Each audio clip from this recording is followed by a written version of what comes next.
नमस्कार दोस्तों, मैं राजीव आपका जीलोस अकेडमी में स्वागत करता हूं। आज हमारा फिजिकल जियोलॉजी में लेक्चर 8 है। लेक्चर 8 में आज हम देखेंगे भूवैज्ञानिक प्रक्रियाएं देखेंगे जो हमारे जियोलॉजिकल प्रोसेस हैं जो कि अर्थ को सेव करने में रिस्पॉन्सिबल होती हैं। अब अर्थ को सेव की अगर हम बात करें तो सेव किस प्रकार से, सेव इस प्रकार से कि जैसे कहीं पर भी माउंटेन्स का निर्माण होता है, पहाड़ का निर्माण होता है, ठीक है। नदी का शेप अलग अलग तरीके से हमको देखने को मिलता है। डिफरेंट डिफरेंट रॉक्स हमें देखने को मिलती हैं, चट्टानें देखने को मिलती हैं। जो पृथ्वी का धरातल है उस पे हमें भिन्न आकृति देखने को मिलती हैं, भिन्न भिन्न तरह की चट्टानें देखने को मिलती हैं। तो वो कौन से प्रोसेस है जिनसे ये हमें सारी चीज़ें देखने को मिलती हैं। तो चलिए आज हम इस वीडियो में कंप्लीट ब्रेकडाउन करेंगे भूवैज्ञानिक प्रक्रियाएं का, जो कि हमारे जियोलॉजिकल प्रोसेस है, कौन कौन से प्रोसेस है जो कि रिस्पॉन्सिबल है। तो चलिए स्टार्ट करते हैं कि कौन कौन से। सबसे पहले जब हम भूवैज्ञानिक प्रक्रिया की बात करते हैं, जियोलॉजिकल प्रोसेस की बात करते हैं, तो वो जो प्राइमरीली डिवाइडेड है, किस में डिवाइडेड है, एक तो हमारा इंडोजीनस हो गया, एक हमारा एक्सोजीनस हो गया। इंडोजीनस को हम हिंदी में अंतर्जात प्रक्रिया कहते हैं, और एक्सोजीनस को हम जब एक्सोजीनस जो हमारी जियोलॉजिकल प्रोसेस है उसको हम बहिर्जनित प्रक्रिया कहते हैं। इंडोजीनस शब्द से ही आपको पता चल रहा है कि इंडो प्लस जीनस, और एक्सोजीनस एक्सो प्लस जीनस। इंडो को मीन्स होता है कि इंटरनल, जो भी प्रोसेस, जो भी फोर्स इंटरनल से जनरेट होता है उसकी वजह से अगर कोई सतह पर चेंजेस होते हैं तो वो हमारा कौन सा फोर्स कहलाता है, इंडोजीनस प्रोसेस होता है। देन एक्सोजीनस का जब हम इसको बाइफर्केशन करते हैं, डिवीजन करते हैं, तो एक्सोजीनस को जब हम शब्द को डिवाइड करते हैं तो एक्सो प्लस जीनस मीन्स, एक्सो मीन्स आउटसाइड, मीन्स ऐसा फोर्स जो कि हमारे एक्सटर्नल फोर्सेस होते हैं उनके द्वारा अगर कोई भी सरफेस पे चेंजेस होता है, सतह पे कोई भी बदलाव होता है या कोई चेंजेस होते हैं, तो हमारा किसके प्रोसेस से होता है, एक्सोजीनस फोर्सेस होते हैं। अब एंडोजीनस की हम बात करते हैं, जो हमारा अंतर्जात बल होता है। अंतर्जात प्रक्रियाएं वो किस बल के हिसाब से होती हैं, तो वो हमारी जो इंटरनल हीट होती है, जो अर्थ हीट होती है, जो हमारा मेंटल हो गया, हमारा कोर हो गया, यहाँ से जो हीट जनरेट होती है उसके प्रोसेस से वो एक फोर्स और एनर्जी सतह पे आके वो नई नई चीज़ों का क्रिएशन करती है। और इस जो हमारा अंतर्जात जो बल प्रोसेस होता है, प्रक्रियाएं होती है, उनके उससे रिजल्ट क्या होता है, कंस्ट्रक्शन एंड एलिवेशन मीन्स ये जो प्रोसेस है, ये हमारे प्रोसेस किस किस उसमें हेल्पफुल होती है, चीज़ों को नया आयाम देने में, मीन्स चीज़ों को नया तरीके से कंस्ट्रक्ट करने में, एलिवेशन करने में। कि कोई सतह है उससे नीचे अगर कोई फोर्स जनरेट हो रहा है तो वो सतह आपका अपलिफ्ट होगा, उसकी ऊंचाई बढ़ेगी, डेवलप होगा, या तो कोई सतह नीचे जाएगी या तो कोई सतह ऊपर जाएगी। ये हमारा प्रोसेस क्या है, इंडोजीनस प्रोसेस है। एक्सोजीनस की जब हम बात करते हैं तो एक्सोजीनस का कॉन्सेप्ट क्या है, एक्सटर्नल है। अब एक्सटर्नल में क्या है, जैसे मान के चलिए एलिवेशन में हमारा माउंटेन हो गया, ठीक है। माउंटेन भी कोई भी डिस्टर्बेंस आया, कोई क्रैक आया, तो एक्सोजीनस का प्रोसेस में क्या हमारा आ जाएगा, हवा आ जाएगी, पानी आ जाएगा और सन आ जाएगा। ये हमारे एक्सोजीनस का प्रोसेस में रहेगा, जो कि हमारे एक्सटर्नल फोर्सेस रहते हैं, या कह सकते हैं एक्सटर्नल एनर्जी हो गया, एजेंट हो गए। इनकी वजह से जो उसमें चेंजेस होते हैं, जो उस रॉक में चेंजेस होंगे और उनसे जो भी नया क्रिएशन होगा। बेसिकली अगर जैसे मान के चलिए कोई भी पहाड़ है, ठीक है, अगर उसमें कोई भी फॉल्ट आया, कोई लाइन आई या कोई क्रैक्स आया, अगर उसमें कोई पानी पानी उसमें इंट्रूड कर गया, या कोई बायोलॉजिकल इवेंट हो गया, या हीट की वजह से, तो वो रॉक का जो डिसइंटीग्रेशन या ब्रेक प्रोसेस हो स्टार्ट होता है, तो उसकी वजह से वो रॉक हमारी टूट जाती है। तो जो एक्सीजिनस प्रोसेस से जो भी चेंजेस होते हैं वो कौन सा रिजल्ट क्या फैक्टर करते हैं, डिस्ट्रक्शन और लेवलिंग, मीन्स वो चीज़ों को तोड़ने का काम करती हैं। जो चीज़ें हैं, जैसे मान के चलिए कोई रॉक है, काफ़ी टाइम एक्सपोजर्स में एक्सपोज्ड है, तो जो सन की हीट, इमेंस हीट होती है कूलिंग और कंट्रैक्शन की वजह से, तो वो उस चट्टान को तोड़ने का काम करती है। मीन्स कैसे क्या हो गया, जो हमारे रिजल्ट में क्या था, डिस्ट्रक्शन का काम हो गया, उसको तोड़ने का काम कर दिया। अब वो जब रॉक का डिस्ट्रक्शन होगा, जब रॉक अपने ओरिजिनल शेप से टूट जाएगा, तो जाहिर सी बात है वो ग्राउंड पर स्कैटर्ड हो जाएगा और वो ग्राउंड को लेवलिंग का काम करेगा। फिर उसका फर्दर जो प्रोसेस रहेगा वो हमारा इरोजन में रहेगा। फिर वो हम आगे अभी देखेंगे कैसे कैसे प्रोसेस है, कौन कौन से फैक्टर रिस्पॉन्सिबल हैं, वो हम कंप्लीटली पढ़ेंगे। ये जो हमारा कंप्लीट जियोलॉजिकल प्रोसेस है, जो ये अर्थ सरफेस का है, इन्हीं दो जो फैक्टर्स हैं इन पे डिपेंडेंट करता है कि जो फोर्स जिस हिसाब से बैलेंस होगा उसी हिसाब से नई चीज़ों का क्रिएशन या डिस्ट्रक्शन होगा। अब जब इसमें हम जब जो सामने आपकी इमेज दिख रही है, इसमें देख रहे हैं कि जो एक्सोजीनस फोर्स में हमारा ब्लू मार्क से दिखाया गया है, ब्लू एरो से है, और जो इंडोजेनिक जो इंडिकेशन है, जो हीट हो गया हमारा, जो इंटरनल से जनरेट होती है फोर्स, वो हीट के फॉर्म में होती है, वो हीट आपको रेड मार्क से दिखाया जा रहा है। तो एक्सोजीनस में हमारा क्या हो सकता है, विंड हो सकता है, रेन हो सकती है, सन हो गया हमारा, ठीक है, फ्लूवियल हमारा वाटर हो गया, ये हमारा एक्सोजीनस इम्पैक्ट है। तो इन्हीं जियोलॉजिकल प्रोसेस, हमारा जो अर्थ का जो बैलेंस है वो किसके इंट्रैक्शन पे बेस्ड है, ये आपका कोलिजन जोन जो कह सकते हैं। कोलिजन जोन किसका, इंटरनल और एक्सटर्नल का। जब इंटरनल और एक्सटर्नल फोर्सेस जब आपस में कोलाइड करती हैं तो ये डायनामिक इंटरफेस की वजह से जो भी चेंजेस होते हैं वो हमारा पृथ्वी का जो नया शेप है, जो चेंजेस हुए, नया आयाम हमें वो आकृति होती है, उसमें कुछ ना कुछ चेंजेस देखने को फिर हमें मिलता है। देन अब हम बात कर लेते हैं, थोड़ा सा एक ओवरव्यू देख लेते हैं कि ये जो डुअलिटी है, जो दो फैक्टर है, ये कैसे काम करते हैं। अब जैसे मान के चलिए, अगर हम इंडोजीनस की बात करते हैं तो वो क्या है, हीट है। अब एक्सोजीनस की बात करते हैं तो हमारा सन जो क्या है, इमेंस हीट, वो हमारा सन जो हमारा एक्सटर्नल फैक्टर हो गया, ऊर्जा का काम करता है, जो कि बाकी चीज़ों को ब्रेक करने का काम करता है। अब जो इंडोजेमिक की बात करते हैं तो इंडोजेमिक हमारे हीट कहाँ से जनरेट होती है, इंटरनल से जनरेट होती है। इंटरनल में हमने पढ़ाई था कि जो हमारे जो डिवीज़न है, जो हमने पीछे के लेक्चर में कवर किया था कि कौन कौन सी लेयर है, हमारा इनर कोर हो गया, आउटर कोर हो गया, मेंटल हो गया। तो यहाँ से जो हमारी जहाँ इमेंस हाई टेम्परेचर है वहाँ से हमारी हीट जनरेट होती है।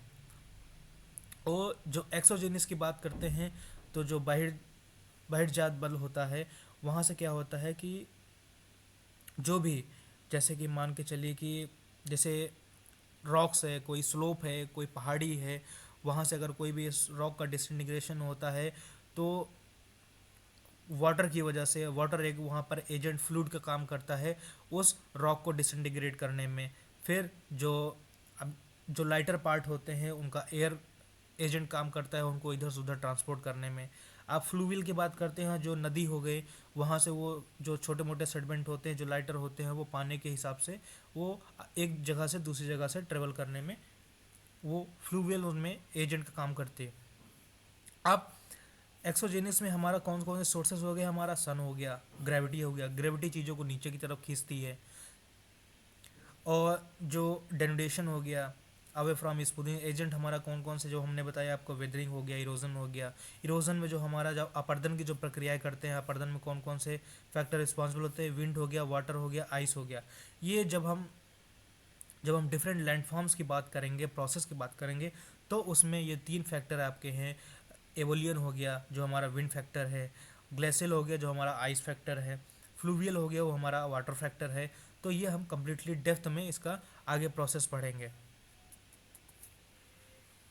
अब जब इंडोजेनिक की जब हम बात करते हैं, इंडोजेनिक में जो हमारे एजेंट्स कौन कौन से हैं, वोल्कनिज्म हो गया, डायस्टोरिज्म हो गया, प्लेट टेक्टोनिक्स हो गया, हमारा अर्थक्वेक हो गया। इनकी वजह से जो ग्राउंड में जो भी चेंजेस होते हैं वो हमारा इंडोजेनिक का काम करते हैं। अब जब हम इंडोजेनिक की जब क्लासिफिकेशन करते हैं तो इंडोजेनिक जो हमारा बेसिकली दो पार्ट में उनको हम प्राइमरली डिवाइड कर लेते हैं। अब उनको जब हम प्राइमरली जब दो पार्ट में डिवाइड करते हैं तो दो पार्ट में कौन कौन से है, पहला तो हमारा पटल विरूपण का काम करते हैं, जिसको इंग्लिश में हम करते हैं डायस्टॉफिज्म कहते हैं। और दूसरा जो हमारा होता है सडन मूवमेंट, जो कि अचानक कोई तब्दीली हो जाती है, आकस्मिक कोई संचलन या कोई ऐसा कोई प्रोसेस होता है जिसकी वजह से वो हमारा सडन मूवमेंट में होता है। डायस्टोफ्रिज्म में हम क्या कहते हैं, ये हमारा जो डिफॉर्मेशन होता है, मींस जो इंटरनल जो प्रोसेस है वो काफ़ी स्लो प्रोसेस है। इसको मान के चलिए कि अपने अस्तित्व आने लिए कई हंड्रेड कई थाउजेंड साल ईयर्स लग जाते हैं इसको प्रोसेस को कंप्लीट करने में। तो अब उसमें जब डायस्ट्रोफिज्म की बात करेंगे तो उसमें हमारा दो है, एक तो हमारा एपेरोजेनिक है और दूसरा हमारा ओरोजेनिक है। ओरोजेनिक हमारा क्या फैक्टर करता है, माउंटेन बिल्डिंग में काम करता है। जो माउंटेन्स आज हम देखते हैं वो किस फोर्स के अंतर्गत में है, कौन से प्रोसेस में है, ओरोजेनिक प्रोसेस में वो आते हैं। अब जब एपेरिजोनिक की बात करते हैं तो इसमें कंटेंट की फॉर्मिंग होती है। जो हमारे भूतल हो गया, जो धरातल हो गया, डिफरेंट डिफरेंट कॉन्टिनेंट हैं, वो कौन से फैक्टर से ओरिजिनेटेड हुए हैं, एपेरियोजेनिक से।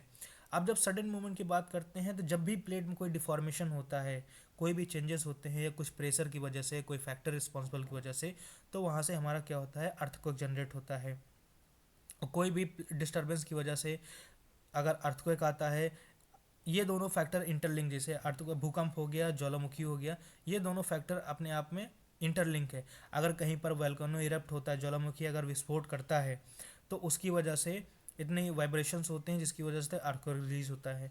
अब कभी कभी क्या होता है कि अर्थक्वेक जनरेट पहले कहीं होता है, उसके डिस्टर्बेंस की वजह से हमारा जो वोल्केनो है उसमें जो माग्मा होता है उसका मूवमेंट होता है, तो उसकी वजह से वोल्केनो में कुछ ना कुछ चेंजेस देखने को हमें मिलते हैं। नेक्स्ट, जब हम बात करते हैं कि जब इंटरनल इंजन की बात करते हैं, हीट के सोर्स की बात करते हैं, तो हमने आपको पहले ही बता दिया कि जो हमारा इंटरनल सोर्स है, जो हमारा कोर हो गया, वहाँ से हीट जनरेट होती है, जिसकी वजह से जो हमारे डिफरेंट डिफरेंट कॉन्टिनेंट क्रिएट्स होते हैं, ओशियन में रीजेस आती हैं, माउंटेन रीजेस होती हैं, वोल्केनिक एक्टिविटीज़ होती हैं, उसी हीट के जो डिस्ट्रीब्यूशन की वजह से होता है, वो हमारा इंटरनल से ही हीट के फॉर्म में होता है। अब जैसे कि डिफरेंट डिफरेंट हम जानते हैं कितनी इमेंस प्रेशर, कितना इमेंस टेम्परेचर होता है इंटरनल में, तो उसी जो जो हीट होती है हमारी, वो कह सकते हैं कि जो जैसे मेंटल में जब हमने डिस्कस किया था, जो एस्टेनोस्फीयर है, वो जो प्लेट को जो ऊपर लिथोस्फीयर है जिसमें क्रस्ट और अपर मेंटल का पार्ट है, वो एस्टेनोस्फीयर पर कैसे बैलेंस करती है, तो वो जो कन्वेक्शन करंट होती है जिसमें कोल्ड करंट डाउन होती है, जो हॉट करंट होती है वो राइज करती है, तो ये मैकेनिज्म जो हमारा कन्वेक्शन करंट का जो मैकेनिज्म है जो मेंटेन में है, उसकी वजह से हमारा जो बैलेंस है, जो टॉप का जो हमारा कह सकते हैं लिथोस्फेयर का जो रिजिड हमारी प्लेट है, वो उसी बैलेंस पे है, उसी हीट कन्वेंशन की वजह से बैलेंस में है। अब जब हम बात करते हैं डायस्ट्रोफिज्म की, जो कि हमारा फैक्टर किस में बात किया हमने कि जो माउंटेन बिल्डिंग का है, हमारा कॉन्टिनेंट बिल्डिंग का है, तो कैसे प्रोसेस है, जब जो कॉन्टिनेंट प्लेट होती हैं, मीन्स कह सकते हैं कि जो क्रस्ट की जब प्लेटें आपस में जब एक दूसरे से टकराती हैं, तो कोई जो वीकर प्लेट होती है वो नीचे जाती है, जो स्ट्रॉन्गर प्लेट होती है वो अब ऊपर की तरफ रहती है, तो उसकी वजह से जब दोनों प्लेट आपस में टकराती हैं तो वो ओरिजिनली क्या हमारी किस शेप में आती है, माउंटेन बिल्डिंग के फॉर्म में आती है। अब इसमें क्या होती है कि जो एक प्लेट नीचे जाती है, एक प्लेट ऊपर आती है, मीन्स कह सकते हैं कि ये पुशिंग का काम करते हैं, जब पुश करते हैं तब ये हमारा माउंटेन बिल्डिंग के फॉर्म में आता है। अब एपेरिज्म की बात करते हैं तो ये रीजनल लिफ्ट हमारा होता है। रीजनल लिफ्ट में कह सकते हैं कि किसी भी चेंजेस की वजह से कहीं एक पार्टिकुलर उस पर प्रेशर हो रहा है, मान के चलिए एक इस पैरेलल सरफेस है, पैरेलल सरफेस पे क्या हुआ कि बीच में ज़्यादा प्रेशर हो रहा है, तो वो डिसइंटीग्रेट करके वो ऊपर की तरफ अपलिफ्ट होने का काम करते हैं, तो इससे हमारा क्या होता है, जो नए नए कॉन्टिनेंट्स होते हैं उनका फॉर्मेशन में हेल्पफुल होता है। अब जैसे इस इमेज में आप देख पा रहे हैं, एक कोई सरफेस है, वो अपलिफ्ट होने की वजह से जो हमारा वाटर बॉडी थी वो डाउन हो गई, और जो नया जो नीचे उसके सब्डक्ट में जो लेयर थी जो सेडिमेंट का था वो अपलिफ्ट हो गई, तो उसकी वजह से हमें जो नया सरफेस देखने को मिलता है। अब यही जब हम बात करते हैं एपेरिजोनिक में, जो कॉन्टिनेंट बिल्डिंग में जो हमने ये भी चीज़ें देख रहे हैं, अब जब सब्सिडेंस की बात करते हैं, सब्सिडेंस में क्या होता है, कोई भी जैसे प्लेट का जब सबडक्ट होता है, जब किसी दबाव के कारण वो नीचे की तरफ जाती है, जो ओशियन होता है वो हमारा उस पर्टिकुलर जो क्रस्ट होती है उसको कवर कर लेते हैं, तो उस कवर करने की वजह से जो हमारा लैंड होता है कम्प्लीटली सबडक्ट होता है वाटर बॉडी के अंदर में। अब इसका एविडेंस अगर हम देखने को, अगर हमें एविडेंस कहाँ देखने को मिलता है, तो जो 1819 में जो रण ऑफ कच्छ में जो हमारा गुजरात के पार्ट में है, उसमें क्या हुआ था, अर्थ के की वजह से एक पर्टिकुलर जो पार्ट था वो सबमर्ज हो गया था उसमें। अब इसका एविडेंस कैसे मिला कि सबमर्ज हो गया, क्योंकि वहाँ पर जो फॉरेस्ट थे वो पानी के नीचे 4 मीटर के नीचे पाए गए थे, कहाँ पर, बॉम्बे हार्बर में। तो ये हमने देख लिया एप्रोजेनिक, जिससे हमें क्या कहा होता है, कॉन्टिनेंट बिल्डिंग का प्रोसेस स्टार्ट होता है। अब नेक्स्ट जब हम बात करते हैं सेकंड पार्ट की, जिसमें हमारा ओरिजिनिक है, माउंटेन बिल्डिंग है, तो जब कंप्रेशन की बात करते हैं कि जब दो प्लेट आपस में कंप्रेस्ड होती हैं, मीन्स कह सकते हैं कि दो टू क्रस्ट प्लेटेड हैं, ठीक है, टू रिजिड प्लेट हैं, जब वो आपस में टकराएंगे तो जाहिर सी बात है कोई ना कोई कंप्रेस होगी, दोनों में कंप्रेशन फोर्स लगेगा, और जो भी उससे डिफॉर्मेशन होगा उसकी वजह से जो उनमें रिंकल्स आएंगे, मीन्स जो उसमें डिफॉर्मेशन अकर होगा उनकी वजह से, वो हमारा किस में फॉर्म होगा, हिमालयस के फॉर्म में हम देखते हैं पुशिंग की वजह से। और जब टेंशन की बात करते हैं तो जब रॉक्स में जब एक खींचातानी का वो प्रेशर जनरेट होता है, टेंशन जनरेट होता है, तो उसमें हमें फॉल्ट देखने को मिलता है, उसमें जॉइंट्स हमें देखने को मिलता है, फ्रैक्चर देखने को मिलता है, जिसकी वजह से जो फर्दर कभी, जैसे मान के चलिए किसी रॉक में कोई फ्रैक्चर हो गया, कोई जॉइंट हो गया, कोई उसमें फॉल्ट हो गया, तो जब भी कोई एक्सटर्नल जब फोर्स हमारा कोई, जैसे रेन हो गया, रेनी सीजन की वजह से वाटर उस फीजर जोन में या उस फ्रैक्चर लाइन के अंदर जब वो ट्रांसपोर्ट करता है, तो उसकी वजह से तो फिर जहाँ जब वो टेम्परेचर कूल डाउन होता है उसकी वजह से काफ़ी ज़्यादा इमेंस प्रेशर जनरेट होता है जब कूल डाउन होता है। फिर कूल डाउन की वजह से वो क्या होती है, फर्दर जो रॉक होती है हमारी ब्रेक डाउन हो जाती है। तो ये हमारा जो रॉक्स में पुलिंग अपार्ट का भी पार्ट करती है। अब जब हमने सडन मूवमेंट की बात किया था, सडन मूवमेंट में हमने अर्थक्वेक और वल्केनो की बात किया था। अब अर्थक्वेक कैसे रिस्पॉन्सिबल है नए जो हमारे अर्थ सरफेस है उसको कैसे रिसेप करने के लिए। तो बेसिकली अर्थक्वेक क्या होती है, एक वेव्स होती हैं, मोशन होता है जो कि हमारे प्लेट के मूवमेंट के ऊपर डिपेंडेंट होता है। जब कभी प्लेट में मूवमेंट्स होता है, क्योंकि काफ़ी स्लोली मूव करती हैं, तो मान के चलिए कभी जब प्लेट आपस में टकराती हैं तब जाके वहाँ पर अर्थक्वेक जनरेट होता है। अगर कभी एक दूसरे से स्लाइडली वो एक दूसरे से मूवमेंट कर रहे हैं तब भी उसमें जो वेव्स जनरेट होती हैं, जो फोर्स जनरेट होता है उसकी वजह से हमारा अर्थक्वेक आता है। नेक्स्ट, ये आप देख पा रहे हैं कि जो जैसे जैसे अर्थक्वेक, जब हमारा कोई वेव, जो हमारी अर्थक्वेक की जो वेव्स होती हैं ट्रांसमिट होती हैं अर्थ पे, जो हमने एक पढ़ा था कि जो रेली एल वेव्स होती हैं जो अर्थक्वेक की, जो कि डिस्ट्रक्टिव नेचर की होती है, वो सरफेस वेव्स होती हैं। ऐसा जब कोई मैग्नीट्यूड जब अर्थक्वेक का हाई इंटेंसिटी का होता है तो वो जो वेव्स होती है सरफेस पे ट्रेवल करती हैं और सरफेस की वजह से वो काफ़ी ज़्यादा डिस्ट्रक्शन क्रिएट करती हैं। अब अर्थक्वेक किस वजह से आता है, तो इसका कारण क्या है वो भी हम देख लेते हैं। तो इसका जो रीज़न है वो क्या है, अंडरग्राउंड डिसलोकेशन ऑफ रॉक्स है। मींस जो अंडरग्राउंड में जो भी रॉक्स हैं वो जब आपस में अपनी लोकेशन इंटरचेंज करती हैं तो उनकी वजह से जो डिस्टर्बेंस होता है वो अर्थक्वेक के फॉर्म में जनरेट होता है। अब नेक्स्ट हम बात करते हैं वल्कनिज्म की। अब वल्कनिज्म कैसे इफेक्ट करता है, तो इसमें क्या होता है, जब भी माग्मा जब इमेंस हीट पाके जब वो सरफेस पे आने की कोशिश करता है तो वो हम वल्कनिज्म की बात करते हैं। तो वहाँ पर जब वो मैग्मा बाहर आके कूल डाउन होकर क्योंकि सरफेस हमारा कूल डाउन हो, सरफेस हमारा जो एटमॉस्फेयर होता है, एग्जॉस्फेयर कह सकते हैं, एग्जॉस्फेयर नहीं एटमॉस्फेयर कह सकते हैं, एटमॉस्फेयर जो टेम्परेचर होता है इंटरनल टेम्परेचर के मुकाबले काफ़ी कूल डाउन में होता है।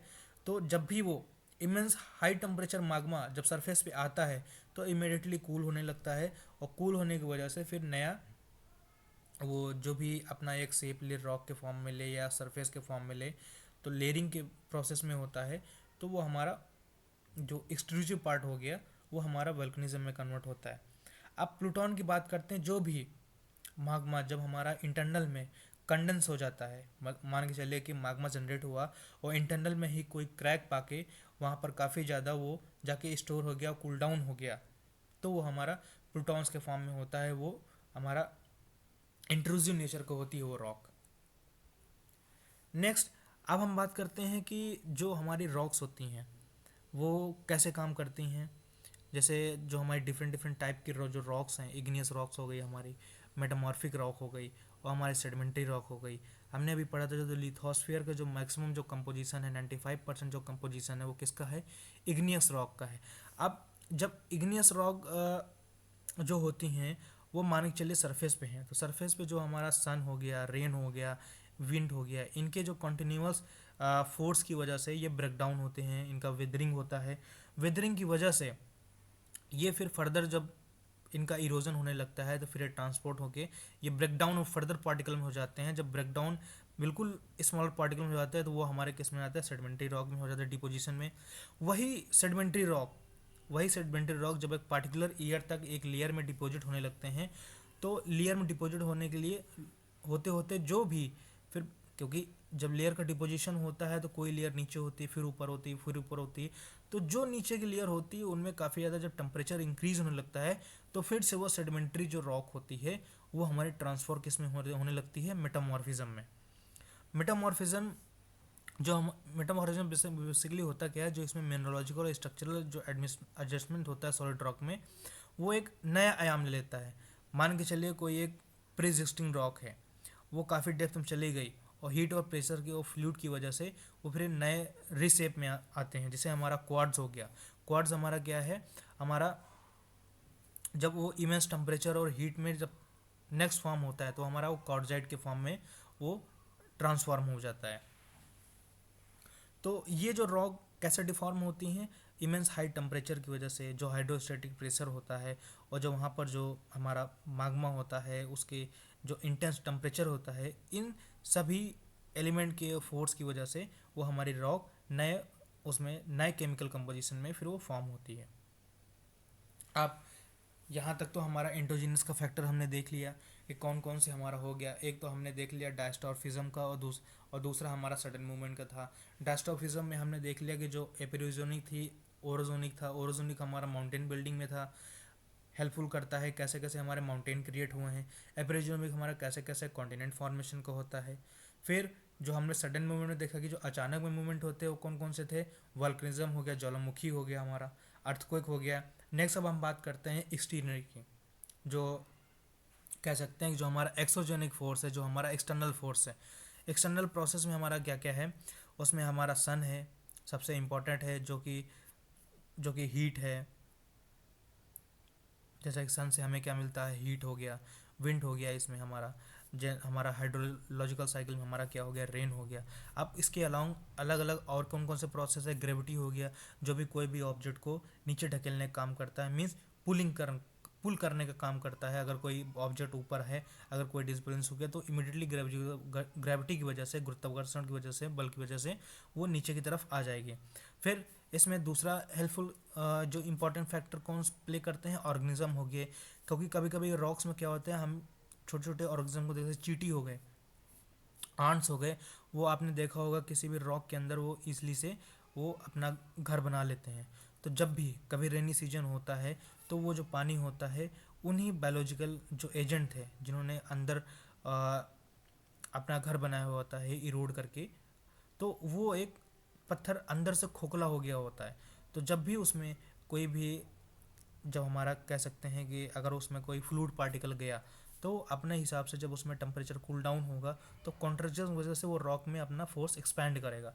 और जैसे ही वो एक्सपैंड करेगा तो जो क्रैक्स रॉक्स में ऑर्गेनिज्म के द्वारा बनाए गए थे वो एक्सपैंड होने लगेंगे और वो ब्रेक डाउन हो जाएंगे। तो चलिए अब एक्सोजीनस जो हमारा प्रोसेस है वो कैसे काम करता है वो हम देखते हैं, कौन कौन से फैक्टर रिस्पॉन्सिबल हैं वो हम इस आगे चल के देखते हैं। अब सबसे पहले जो हमने अभी बात किया आपसे कि जो सन हमारा हो गया वो हमारा क्या है, वो हीट का काम करता है, हीटिंग का काम करता है। फिर विंड हो गया हमारा, इसमें हाइड्रोलॉजिकल साइकिल हो गई जो कि हमारा रेन हो गया। तो एक्सोजीनस में पहला हमारा फोर्स ये है। दूसरा हमारा ग्रेविटी हो गया जो कि हर चीज़ को नीचे की तरफ खींचने का काम करता है।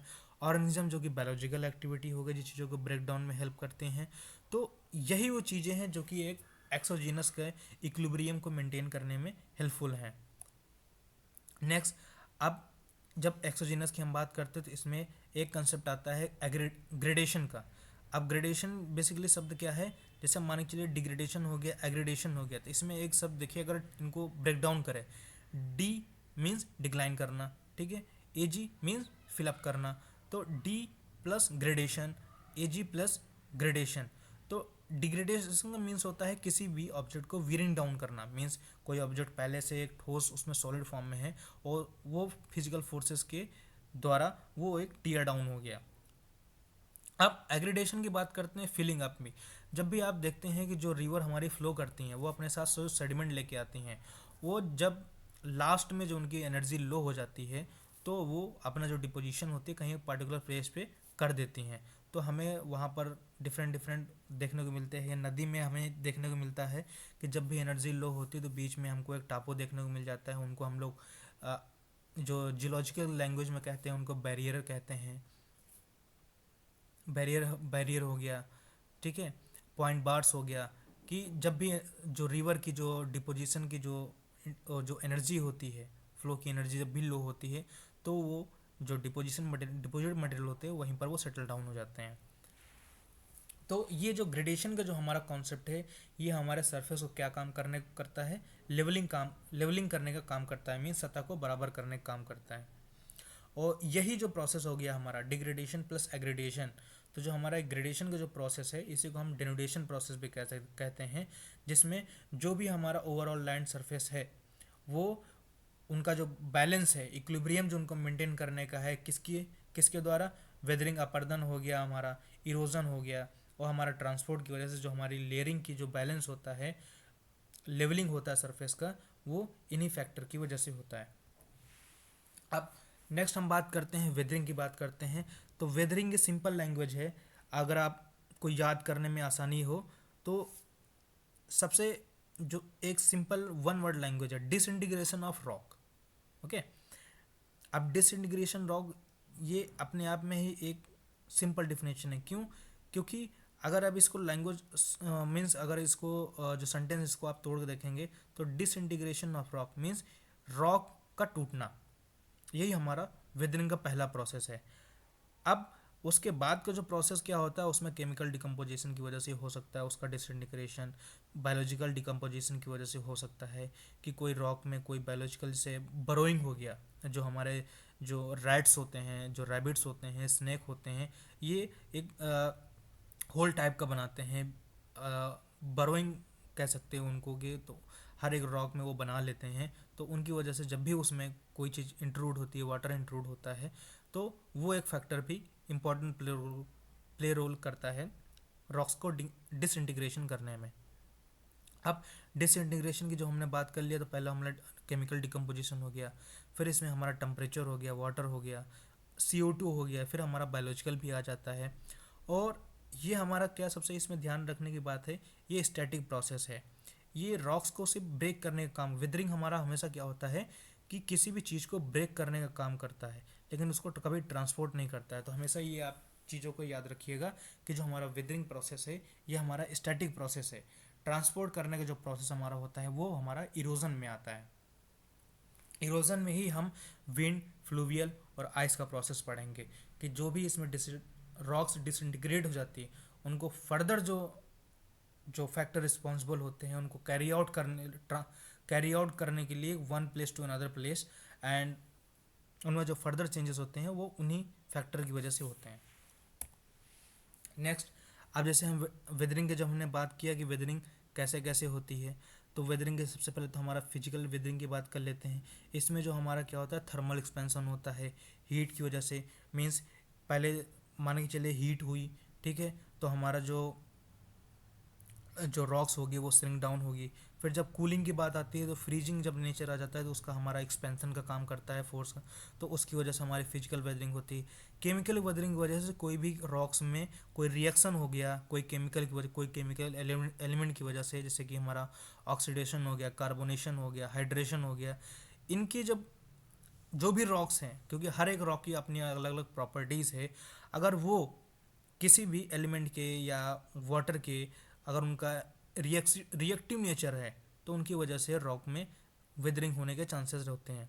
अब बायोलॉजिकल वेदरिंग की जब हमने बात किया, तो आपको मैंने बात किया कि जो प्लांट्स की रूट भी हो गई, और जो हमारे जो ऑर्गेनिज्म होते हैं, जो बोरोइंग करते हैं, जो उसमें अपना घर बनाते हैं, वो जो अपना जो प्रोसेस करते हैं उसमें बरोइंग करने का, डिगिंग करने का, तो उसकी वजह से भी हमारा बायोलॉजिकल वेदरिंग।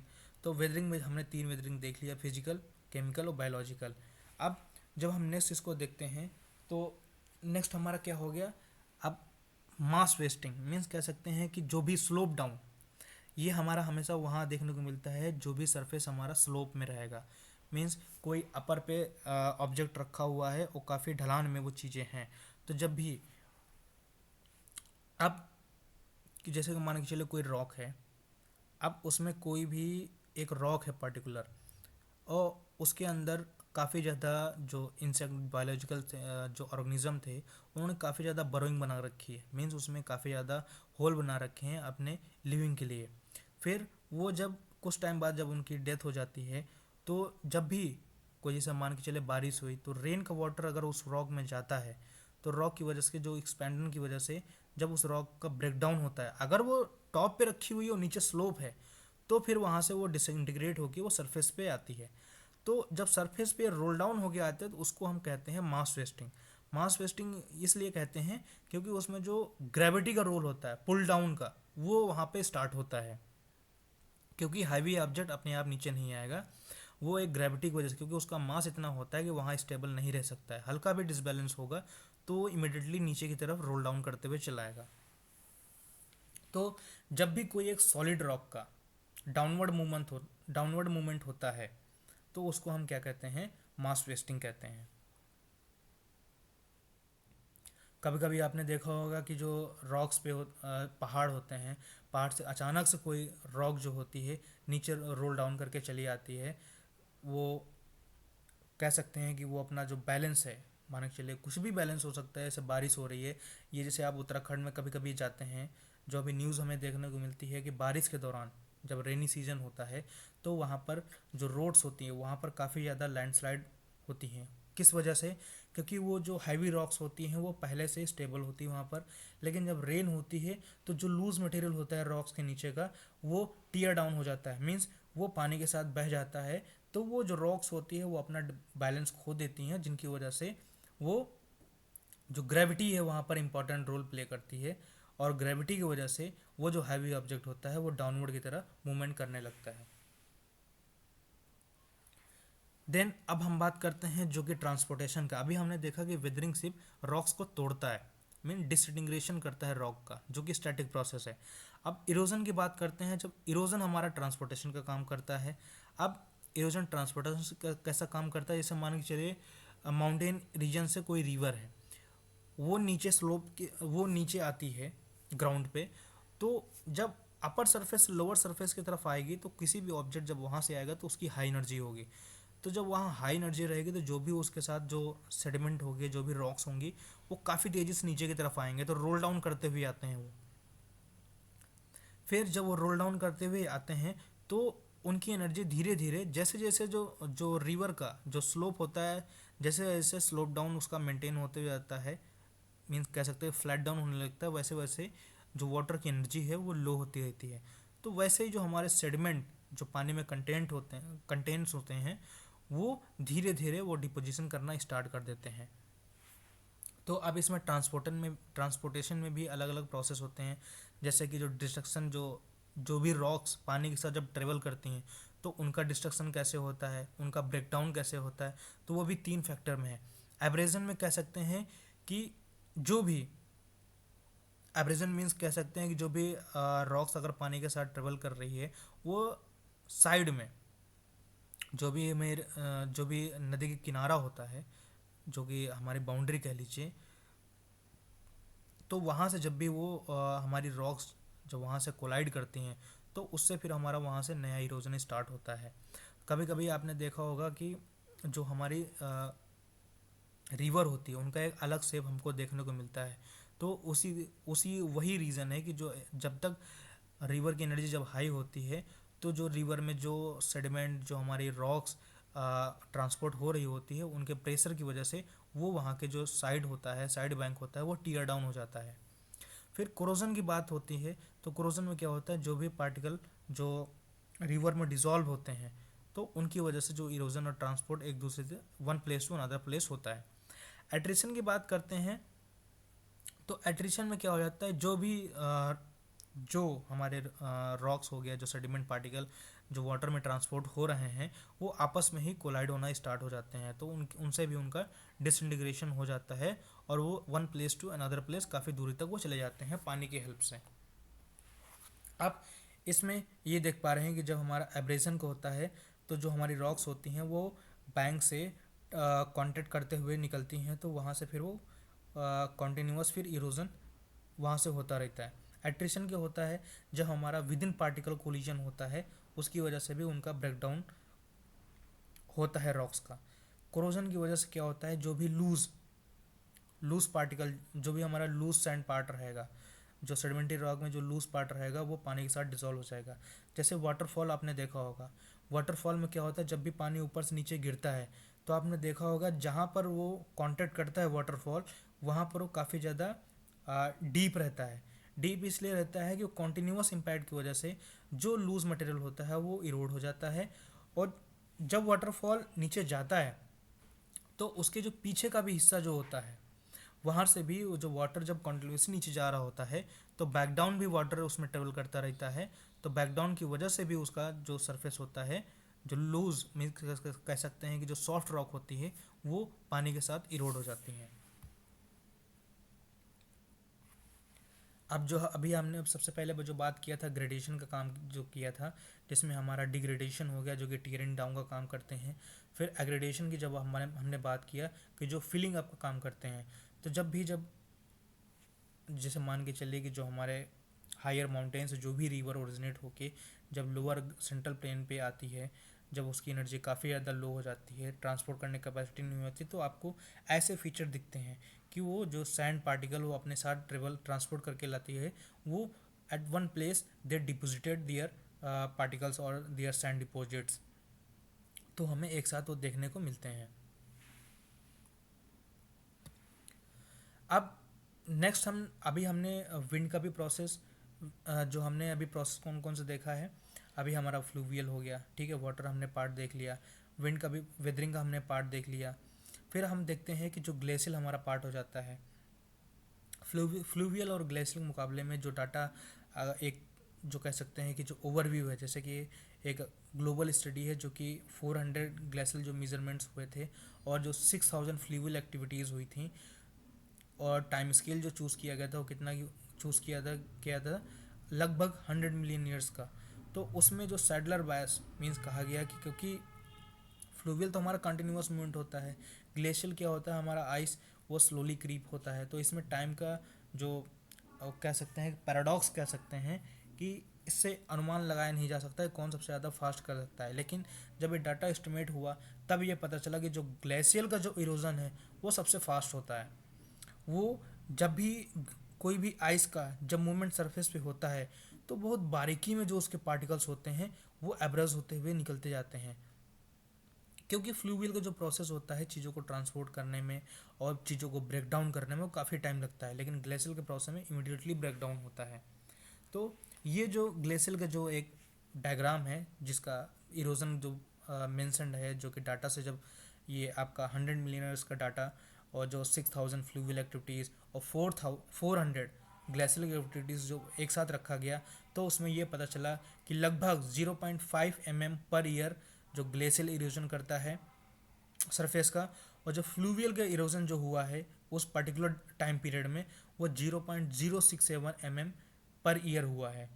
तो ग्लेशियल की इरोजन आप देख पा रहे हैं कि 10x मीन्स कह सकते हैं 10 गुना फास्टर है फ्लूवियल इरोजन के मुकाबले में। फिर अब जो ये प्रोसेस हमारा है अर्थ को जो रीसेप करने में रिस्पॉन्सिबल होता है कि जो डिफरेंट डिफरेंट हमको शेप्स देखने को मिलते हैं, तो एक कॉन्टीन्यूअस प्रोसेस है। ये ऐसा नहीं कि मान के चलिए कि इरोजन हो गया, डिपोजिशन हो गया, इसके आगे का प्रोसेस खत्म हो गया, नहीं, ये एक चेन प्रोसेस है। जैसे मान के चलिए सेडिमेंट लेयर है, उनका डिपोजिशन हुआ तो एक लिथिफेक्शन हो गया, उनका लिथिफिकेशन कह सकते हैं कि जब भी सेडिमेंट एक पार्टिकुलर लेयरिंग फॉर्म में डिपॉजिट होने लगते हैं तो उनका लिथिफिकेशन हो जाता है। लिथिफिकेशन की वजह से जब भी कोई इंटरनल डिफॉर्मेशन होगा तो वो जो हमारा पार्ट रहेगा वो अपलिफ्ट होगा। अपलिफ्ट होगा तो उसमें जो हमारा एक्सोजीनस के जो हमारे फैक्टर हो गए, सन हो गया, विंड हो गया, एयर हो गया, ये अपना काम करेंगे, और ये अपना काम करेंगे तो वो जो हमारा जो लेयर है, जो डिपॉजिटेड लेयर है, उसका इरोजन होगा। अब इरोजन होगा तो इरोजन की वजह से वो फ्लूवियल एक्टिविटी हो गई, आपकी विंड एक्टिविटी भी हो गई, उसकी वजह से वो कहीं ना कहीं ट्रांसपोर्ट हो गए, ट्रांसपोर्ट हो गए, फिर से उनका डिपोजिशन होगा। अब डिपोजिशन होने के बाद फिर से जब वो continuously time by time means कह सकते हैं the deposition takes place from time to time in different time period, then they took a form in a layer form. तो जब वो लेयर फॉर्म में आ जाएंगे तो फिर से उनका अपलिफ्टमेंट होगा, किसी कोई भी एक्टिविटी कह सकते हैं, अर्थक्वेक हो गया, कोई सबडक्ट हो गया, कोई सबमर्जन हो गया, या कोई अपलिफ्टमेंट हो गया, तो उसकी वजह से ये कॉन्टिन्यूअस चेंज प्रोसेस है। तो ये जो हमारा प्रोसेस है, जियोलॉजिकल प्रोसेस जिसको हम कह सकते हैं कि जो भूवैज्ञानिक प्रक्रियाएं हैं, तो ये दो ही फैक्टर पे काम कर रही हैं। एक तो हमारा इंडोजीनस हो गया जो कि अर्थ का जो हीट इंजन है, और जो हमारा एक्सोजीनस प्रोसेस है वो हमारी ग्रेविटी हो गया। तो ये जो कह सकते हैं कि जो हमारा ये जो डुअल फाइट है, डुअल प्रोसेस की जो फाइट है, इसी की वजह से जो हमारा जो शेप है अर्थ का वो अभी तक का बैलेंस में है।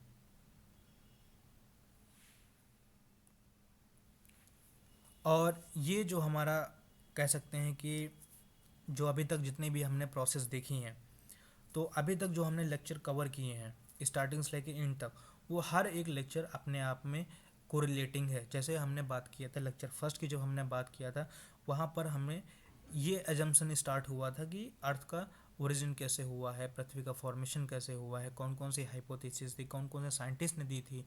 तो वहाँ से परिकल्पना स्टार्ट होते हुए देन अर्थ की एज प्रिडिक्शन तक, मतलब पृथ्वी की आयु कितनी है वो, देन उसके बाद जब पृथ्वी की आयु की बात हुई तो वहाँ पर हमने मेथड देखे, रेडियो एक्टिव मेथड देखे। उसके बाद फिर हमारा जो नया मॉडर्न कॉन्सेप्ट था बिग बैंग थ्योरी, जिसमें जो अभी तक वाइडली एक्सेप्टेबल है। फिर इसके बाद बिग बैंग हाइपोथेसिस के बाद फिर हमने उसी में फिर आगे जब बात किया तो डार्क एनर्जी और हमने डार्क मैटर की बात किया। फिर उसके बाद हम सोलर सिस्टम के फॉर्मेशन पे आए। सोलर सिस्टम में हमने सोलर का कंपोजिशन देखा, फिर प्लैनेट का फॉर्मेशन देखा। अब देखिए हर एक चीज़ अपने आप में लिंक है। फिर जब हमने सोलर सिस्टम के फॉर्मेशन में देखा तो वहाँ पर फिर हमने एस्ट्रॉयड बेल्ट देखा। एस्ट्रॉयड बेल्ट फिर हमने कवर किया, क्या कवर किया, एस्ट्रॉयड बेल्ट हो गया, कुइपर बेल्ट हो गया, ऑर्ट क्लाउड हो गया। अब यहाँ से फिर हम जब फॉर्मेशन पे आगे आए तो फिर हमने ये देखा कि जो हमारा अर्थ का कंपोजिशन क्या है। तो अर्थ में फिर हमने इंटरनल स्ट्रक्चर देखा। अब जब इंटरनल स्ट्रक्चर देखा तो इंटरनल स्ट्रक्चर अब जब है चीज़ें तो फिर वो कैसे बैलेंस में है। तो ये जो बैलेंस हमने देखा, ये लेक्चर 8 में हमने कवर किया कि जो हमारे जियोलॉजिकल प्रोसेस हो गई, जो इंडोजेनिक और एक्सोजेनिक प्रोसेस हैं, उनकी वजह से जो हमारा अर्थ पे जो नए नए फॉर्मेशन डिफॉर्मेशन हमें देखने को मिलते हैं, माउंटेन्स हो गए, हमारे ओशियन का फॉर्मेशन हो गया। तो ये हमें इन्हीं प्रोसेस की वजह से ये अपने आप में जब बैलेंस फॉर्म में, इक्विलिब्रियम फॉर्म में काम करते हैं, तो उनकी वजह से ही आज हमें जो नए नए धरातल पे जो नए नए शेप हैं वो देखने को मिलते हैं। तो ये कभी भी स्टैटिक प्रोसेस नहीं रहेगा, ये हमेशा कॉन्टिन्यूसली चेंज होता रहेगा। अब इस लेक्चर में यहाँ तक तो हमने कवर कर लिया। अब जो नेक्स्ट लेक्चर होगा उसमें हम कवर करेंगे अर्थक्वेक के। अब धीरे धीरे, क्योंकि हर एक टॉपिक, अब जियोलॉजी में जियोलॉजी का स्टूडेंट हो या कोई ज्योग्राफी का स्टूडेंट हो या कोई भी कंपटीशन की तैयारी कर रहा हो, तो उसको फाउंडेशन से स्टार्ट करना इसलिए इम्पोर्टेंट होता है ताकि जो हर फैक्ट होता है वो एक दूसरे से क्योंकि इंटरलिंक होता है। तो अगर उस तरह से कंटिन्यू हम चलें तो चीज़ों को एक्सप्लेन करने में, ग्रैब करने में आसानी होगी। अगर मैं लेक्चर ऐसे ही स्टार्ट कर देता कि सबसे पहले जो फॉर्मेशन हमारा जो जियोमॉर्फोलॉजी से अगर मैं स्टार्ट करता, तो हो सकता है वो चीज़ें उतनी आसानी से समझ में ना आती, क्योंकि फिर बाद में आता कि कौन से फोर्स रिस्पॉन्सिबल है, कैसे ये काम करता है, कहाँ से हीट जनरेट होती है, तो उसका कॉन्सेप्ट फिर ब्लाइंड हो जाता है, मीन्स वो चीज़ें पता नहीं चल पाती हैं। तो अब जो नेक्स्ट का टॉपिक रहेगा अर्थक्वेक रहेगा, फिर उसके बाद वल्कनिज्म रहेगा। फिर जब ये दो प्रोसेस आ जाएंगे तो फिर उसके बाद हमारी जो कॉन्टिनेंटल डेप्थ थ्योरी है, फिर हमारे जो जब जियोमॉर्फोलॉजिकल का पार्ट आएगा, एवोलियन लैंडफॉर्म्स हो गए, डिपोजिशन हो गया उनका, फ्लूवियल का लैंडफॉर्म और डिपोजिशन हो गया, ग्लेशियल का लैंडफॉर्म और डिपोजिशन कौन कौन से है वो हम देखेंगे। तो उम्मीद करते हैं कि जो अभी तक के जो लेक्चर्स हुए हों उनमें कोई भी दिक्कत नहीं आई होगी, और जो आज का लेक्चर है उसको समझने में किसी को भी कोई प्रॉब्लम नहीं हुई होगी। और अगर कोई भी प्रॉब्लम कंटेंट को अंडरस्टैंड करने में अगर कोई भी प्रॉब्लम होती है, हिंदी और इंग्लिश में अगर कोई ड्यूअल मीन्स कह सकते हैं, कोई अगर लड़ाई होती है कि समझने में कोई दिक्कत आ रही है, तो आप चैनल पे कमेंट कर सकते हैं। और जो चैनल की जो जीमेल आईडी है, आप GLSacademy@gmail.com पे भी आप उसको क्वेरी को पोस्ट कर सकते हैं, और जैसे ही क्वेरी मुझे रिसीव होगी मैं उसका इमीडिएट रिजोल्यूशन करूँगा। तो चैनल को लाइक शेयर सब्सक्राइब कमेंट करना ना भूलिएगा। कमेंट आप करते हो तो हमें भी मोटिवेशन मिलता है कि हाँ आपको चीज़ें समझ में आ रही हैं। और one of the most important है कि जो भी स्टूडेंट और जो भी कंपटीटर ज्योग्राफी और जियोलॉजी के जो सब्जेक्ट की प्रिपरेशन कर रहे हैं, उनको आप ज़रूर से ज़रूर ये चीज़ों को बताएं, ताकि वो जो इजी कंटेंट में, क्योंकि कुछ सब्जेक्ट ऐसे होते हैं जिनको हम बाइलिंगुअल ही समझ में आता है, क्योंकि उनकी ना तो कम्प्लीटली जो उनकी हिंदी लैंग्वेज होती है, ना ही तो उनकी कम्प्लीटली इंग्लिश लैंग्वेज, क्योंकि वो कम्प्लीटली जो कह सकते हैं कि जो आउटर ऑथर्स हो गए, जो बाहर के आउटर कंट्रीज़ के जो ऑथर हो गए, उनके द्वारा ज़्यादातर थ्योरीज दी गई हैं, तो वो सब इंग्लिश में ही डिस्क्राइब्ड हैं, तो वो समझने में काफ़ी ज़्यादा दिक्कत आती है। तो चैनल के माध्यम से मैं जो लैंग्वेज और टर्मिनोलॉजी है उसको ईजी करने का प्रयास करता हूँ।